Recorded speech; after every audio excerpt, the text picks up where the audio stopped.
I pulled into my driveway, the setting sun painting the sky in deep orange and purple streaks. The air smelled of freshly cut hay, the kind of scent that told me I was home. But something wasn't right. Beyond the rise of my front pasture, past the fence that marked my land, a cluster of white tents stood where they had no business being. Twinkling fairy lights draped over rented canopies, and the hum of conversation mixed with the distant clinking of wine glasses. A long banquet table stretched across my hayfield, lined with expensive-looking platters, candles flickering in the warm evening breeze. A sour taste crept into my mouth. Someone had set up a full-blown event on my land. I killed the engine and climbed out of my truck, boots hitting the dirt with a heavy thud. My hands curled into fists as I strode forward, my heartbeat hammering in sync with each step. As I got closer, I could make out the people lounging in foldable chairs, chatting like they were at a country club instead of my field. They were dressed like they'd stepped out of a high-end lifestyle magazine. Flowing sundresses, tailored slacks, sunglasses perched on noses despite the dying light. And then I saw her. Karen. Even if I hadn't recognized the haughty arch of her eyebrows or the smug tilt of her chin, the sheer entitlement radiating off her like heat from asphalt would have been enough. HOA President. Queen of the Neighborhood Association. A woman who had never worked a day in a field but somehow thought she could dictate how one should be run. She reclined in a cushioned chair at the head of the table, a glass of white wine in hand, her perfectly manicured fingers tapping against the stem. I stopped just short of the makeshift gathering, standing at the edge of my own land like an outsider. The nearest guests turned to look at me, their smiles faltering as they took in the scowl on my face. Karen, however, didn't bother turning her head. "You're late," she said, lazily swirling the wine in her glass. The sheer audacity of it hit me square in the chest. My jaw tightened. "I don't remember inviting anyone onto my land," I said, my voice like gravel. Karen exhaled through her nose, the kind of breath people take when they're about to explain something painfully obvious to an idiot. "Oh, relax. It's just a little picnic." She finally turned to look at me, her lips pulling into a slow, deliberate smile. "Honestly, you should be thanking me. I brought a little class to this place." My fingers twitched at my sides. I scanned the field, taking in the damaged, flattened grass where chairs had been dragged across, boot prints sunk deep into the soft earth. A few high heels had stabbed through my hay entirely, leaving behind torn patches. "This isn't a park," I said coldly. "It's a working farm. And you're trespassing." Karen laughed, a short, clipped sound, like I had just told the funniest joke she'd ever heard. "Oh, don't be so dramatic. It's just grass. You weren't using it." I clenched my teeth so hard my molars ached. "The hay you just trampled and threw your little luxury picnic on? That's my crop. That's what feeds my livestock. What you weren't using is my livelihood." Karen's smile didn't falter, but something flickered in her eyes, annoyance. As if I were the one inconveniencing her. "Look," she said, setting her wine down with a little clink. "I understand that this whole farm thing is your little passion project, but you don't actually own this land, do you?" I stared at her, stunned. Karen tilted her head, eyes narrowing like a cat sizing up a particularly slow mouse. "I mean, technically it's part of the community, isn't it? And use space? The HOA has some jurisdiction." I barked out a laugh before I could stop myself. "The hell it does. This land has been in my family for 3 generations. I own it, Karen. Not you. Not your HOA. And not whatever rulebook you think gives you the right to throw a damn party on my field." Her lips pressed into a thin line, her earlier amusement gone. Around us, her guests shifted uncomfortably, some pretending to be engrossed in their food, others watching with barely disguised curiosity. Karen sighed, long-suffering, like a mother dealing with an unruly child. "You really want to ruin a beautiful evening over a little misunderstanding?" She gestured around. "Everyone's having such a lovely time." I stepped forward, voice dropping into something colder. "I don't give a damn about your lovely time. You have exactly 5 minutes to pack up and get off my land before I call the sheriff." A murmur rippled through the crowd. Someone let out a nervous laugh, another shifted in their seat. Karen's nostrils flared. She stood, smoothing out the wrinkles in her dress like I had personally offended her by forcing her to move. "Oh, please. Go ahead and call them." She crossed her arms, chin jutting forward. "Who do you think they'll believe? A respectable HOA president with a long-standing reputation in this community, or some bitter farmer whining about a patch of grass?" I studied her, letting the silence stretch long enough for a few guests to glance between us. I saw the smirk start to return to her face, her confidence swelling again. She thought she'd won. I smiled. Not the kind of smile that said I was amused, Not the kind that welcomed conversation. The kind of smile a predator gives right before it pounces. Karen's smirk faltered. I took a step back, turned on my heel, and started toward my truck. "Where are you going?" she called after me, sharp with suspicion. I didn't answer. I didn't have to. Because the real fun was about to begin. I leaned against the hood of my truck, arms crossed, watching the so-called luxury picnic unfold like I wasn't even there.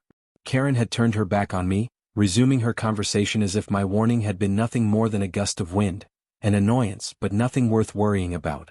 The rest of her guests took the cue, laughing, sipping their wine, nibbling on expensive cheeses as if they weren't sitting in the middle of my damn hayfield. Fine. I pushed off the truck and walked toward the fence line, boots crunching against dry grass. The field stretched wide before me, bathed in the last light of day, the golden stalks swaying gently in the breeze. Or at least, the parts that hadn't been trampled under designer shoes and folding chairs. My jaw clenched as I took in the damage. This wasn't just about the principle of it anymore. It was real loss. Every patch of flattened hay, every deep heel mark in the soil, it all added up to less feed for my livestock. Less income. These people saw an empty space for their entertainment, but I saw weeks of work undone in a single evening. I exhaled slowly, steadying my anger. A direct fight wasn't going to work. Karen wasn't the kind of person who backed down from confrontation. She fed off it, twisting it to make herself the victim. She wanted me to explode, to shout, to make a scene so she could play the poor put-upon woman being harassed by the mean farmer. No, she wouldn't get that from me. But that didn't mean she'd get away with it either. I glanced toward the far side of the pasture where my bulls were grazing, their massive forms moving slowly in the fading light. Thick, muscled, and powerful, they were an impressive sight, especially to someone who didn't know better. Karen and her guests? They definitely didn't know better. A plan began to take shape, simple and elegant in its inevitability. I pulled my phone from my pocket, dialing a number I knew by heart. It rang twice before a familiar voice answered. "Yeah. Hey Jesse," I said, keeping my voice low. "You near the barn?" "Just finishing up." Pause. "Why?" I kept my eyes on the picnic. "Need you to open the south gate. Let the boys stretch their legs a bit." A beat of silence, then a knowing chuckle. "Oh, this gonna be good?" I smirked. "Real good." "On it." The line went dead. I slipped the phone back into my pocket and made my way back toward the picnic, keeping my steps casual. The evening had deepened, the sky shifting into velvety indigo, stars beginning to prick through. Karen was still seated at the head of the table, a queen surveying her kingdom, oblivious to the fact that her reign was about to end. I stopped just outside the glow of the fairy lights, arms crossed, waiting. The first sign of trouble came as a ripple through the crowd, an uneasy shift, a few heads turning toward the darkness beyond the field. The guests weren't quite alarmed yet, but they sensed something was off.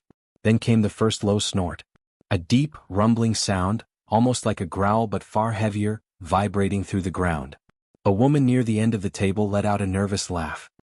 What was that?" Karen, in the middle of refilling her glass, barely spared her a glance. "Probably just some farm animal. Ignore it." I bit down a smile. "Well, they'll try." The next snort was closer, followed by the slow, deliberate thud of heavy hooves against the dirt. Shadows shifted just beyond the reach of the twinkling lights, hulking shapes moving with lazy confidence. A man in a linen blazer stood up, peering into the darkness. "Hey, is that a—" Then one of my bulls let out a deep, throaty huff. Chaos snapped through the crowd like a whip. People scrambled to their feet, knocking over glasses and plates, eyes darting wildly. More guests turned toward the sound, their faces going pale as the realization set in. "Oh my God," someone whispered. "Are those cows?" I barked out a short laugh, finally stepping into the light. "Nope." I gestured toward the approaching figures. "Those are bulls." Panic swept through the group like wildfire. Someone screamed. A chair toppled over. A man tripped backward, nearly landing face first into a charcuterie board. Karen shot up, eyes wide, her earlier smugness evaporating like morning dew. "You let bulls out?" I shrugged. "This is their home." "They're dangerous," she shrieked, backing away as one of the bulls, Hank, a particularly massive fellow with a slow, deliberate stride, wandered closer, sniffing at a half-eaten piece of bread on the ground. I tilted my head. "Oh, relax. It's just a little livestock. You should be thanking me for bringing some authenticity to your event." Her face twisted with rage. "This isn't funny." The guests were in full meltdown now, frantically grabbing at their things, tripping over themselves in their rush to get away. Someone knocked over the wine table, sending an entire bottle crashing onto the ground. The rich, red liquid spread like blood across the grass. Hank gave a curious sniff before snorting loudly. Karen shrieked. I crossed my arms, letting the scene unfold. The bulls weren't aggressive, they were just big. Big enough to send a bunch of pampered city folk into a full-blown hysteria. Guests abandoned their plates, purses, and whatever dignity they had left as they fled toward the parked cars. A woman in heels got stuck in the dirt, flailing as her husband yanked her forward. Someone else tripped over the edge of a picnic blanket, landing face first in a bowl of artisanal hummus. And through it all, Karen stood frozen, eyes darting between the approaching bulls and her now ruined event. This isn't over, she hissed, turning on me with fire in her eyes. I arched a brow. Oh, I think it is. Her fists clenched at her sides. I'll have you arrested for this. I let out a low chuckle. For what? Letting my livestock roam on my land? I gestured around. You're the trespasser here, Karen. Not me. She opened her mouth, then snapped it shut, fury warring with the realization that she had no ground to stand on. The last of her guests peeled out of the field, taillights vanishing down the road in a cloud of dust. The only ones left were me, Karen, and a handful of bulls casually munching on what had once been an elegant spread. I took a slow step toward her, lowering my voice. You want to involve the law? Go ahead. I've got a few things I'd love to discuss with them, like trespassing, property damage, and harassment. For the first time that night, Karen looked unsure. I leaned in just enough for her to hear the smirk in my voice. But hey, if you really want to drag this into a legal fight, I'd be happy to oblige. Her jaw clenched. Her perfect nails dug into her palms. But she said nothing. Instead, she turned on her heel and stomped toward the road, her dress snagging on a broken chair leg as she went. She ripped it free with a furious growl, storming off into the night. I watched her go, my bulls calmly chewing what remained of her fancy spread. I exhaled, shaking my head. Now that was a satisfying sight. The night was still, but the echoes of chaos lingered. The last of the headlights had disappeared down the road, leaving only the soft rustle of wind through the crushed hay and the occasional snort from my bulls as they inspected the remnants of Karen's so-called luxury picnic. A broken wine glass glittered under the moonlight, the deep red stain on the grass a perfect metaphor for her bruised ego. I took a slow breath, letting the satisfaction settle in my chest. Karen had stormed off without another word, but I knew this wasn't over. She wasn't the type to slink away in defeat. No, she'd stew in her humiliation, let it curdle into something nasty, and then come back swinging. Fine by me.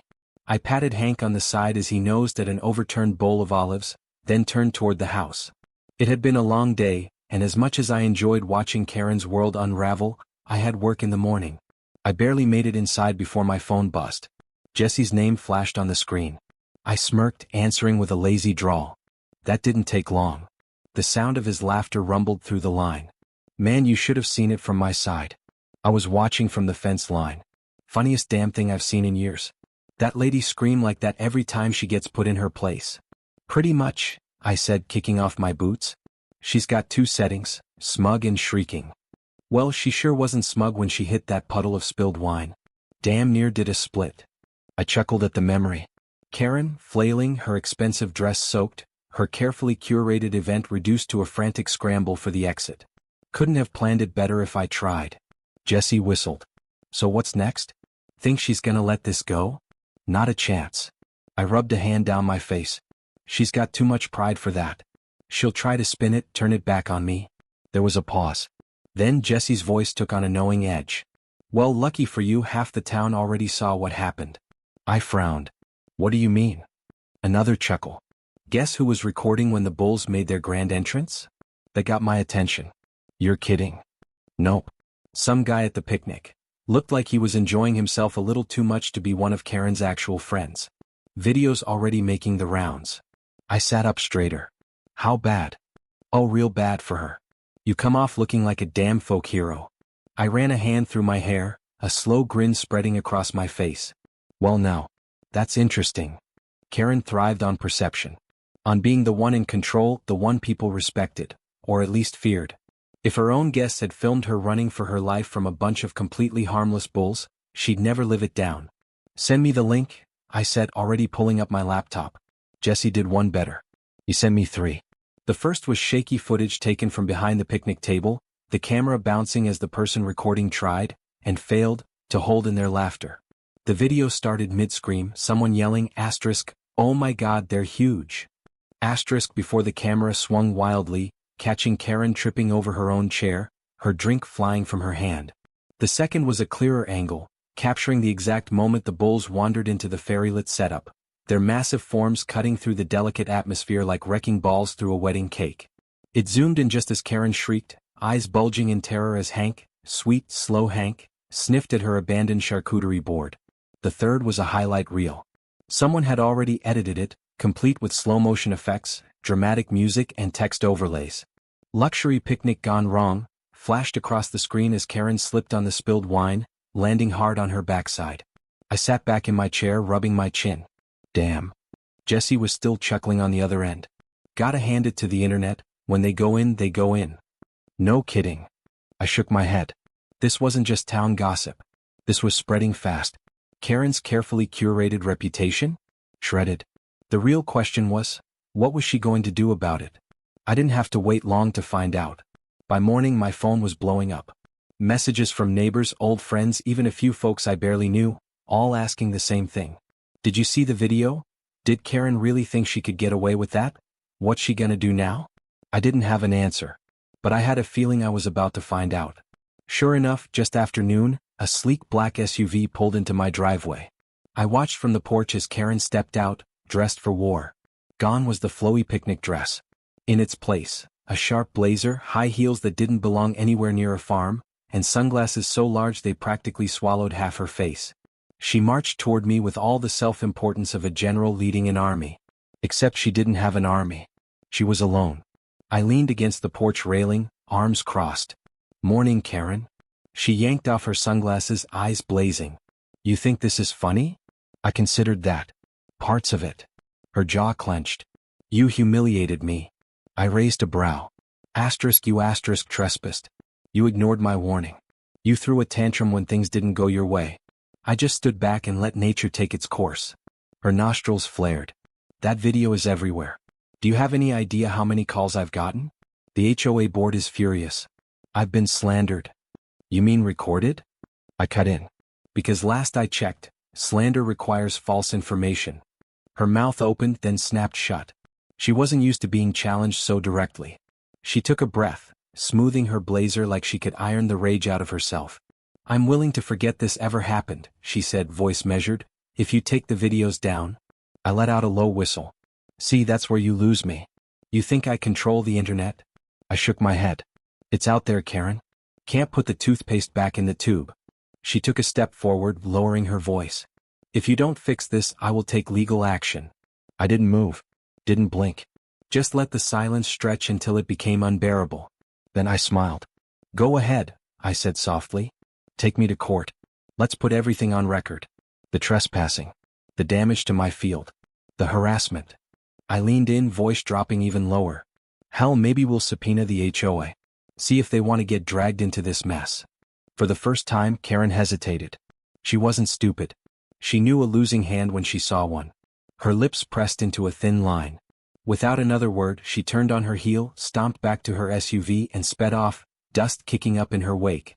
I watched her go, then exhaled slowly, shaking my head. One thing was certain. This wasn't over. Not yet. For the next few days I waited.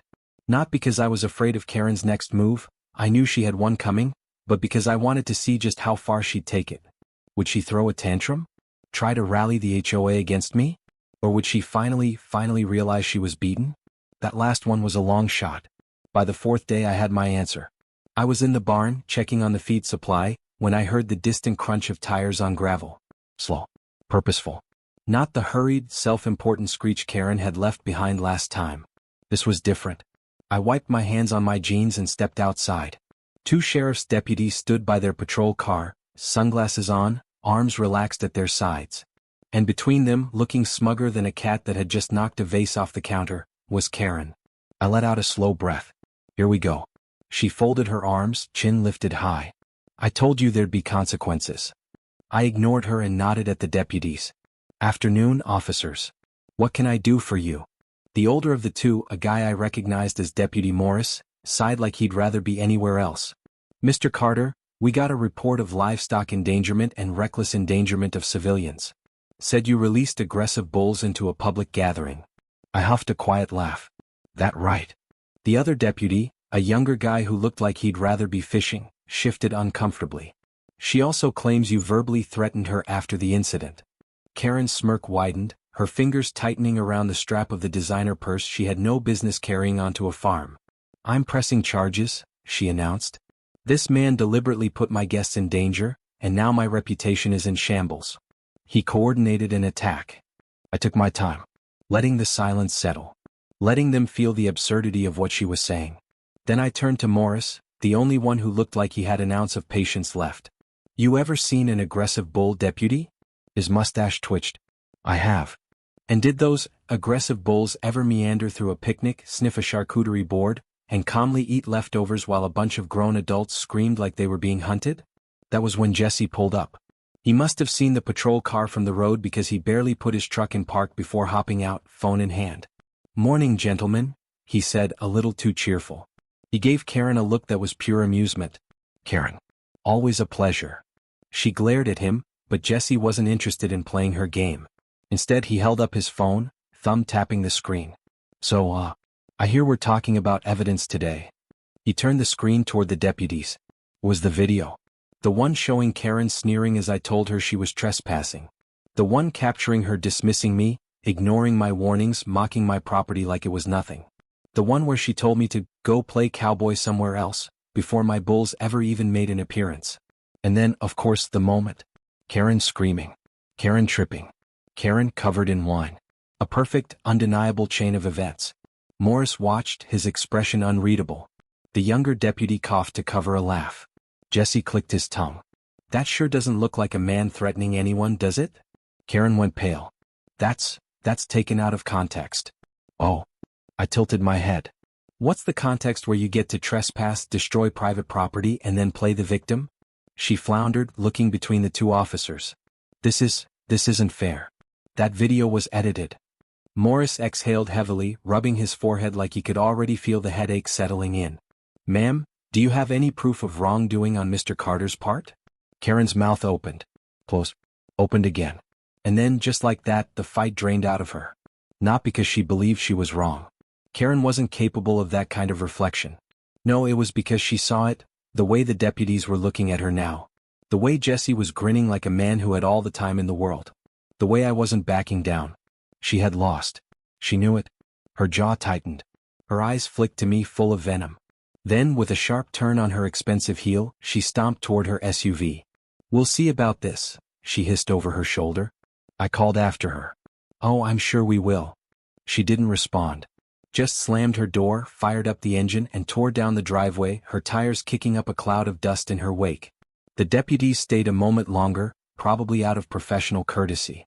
Morris gave me a tired nod. You pressing charges for trespassing? I considered it. I really did. Then I shook my head. Nah. She's already getting exactly what she deserves. Morris eyed me like he was trying to figure out what I meant, but Jesse just grinned, knowing exactly what I was talking about. Karen's reputation was done. The town had seen her for what she was, a bully, a liar, a joke. And if there was one thing she valued more than power, more than control, it was status. She wouldn't be HOA president much longer. Not after this. The deputies left soon after, and Jesse stuck around, leaning against his truck with his arms crossed. So, he said, smirking. Think she learned her lesson? I glanced at the road, where the dust still lingered from Karen's hasty retreat. Not even a little, I admitted. Jesse chuckled. Yeah. But she won't try this again. I looked out over my field. The damage would take some time to fix, but it would heal. The land was strong, tougher than people gave it credit for. I adjusted my hat, taking in the sight of my bulls grazing peacefully, the last bits of Karen's failed picnic nothing more than scraps in the dirt. No, I said finally. She won't.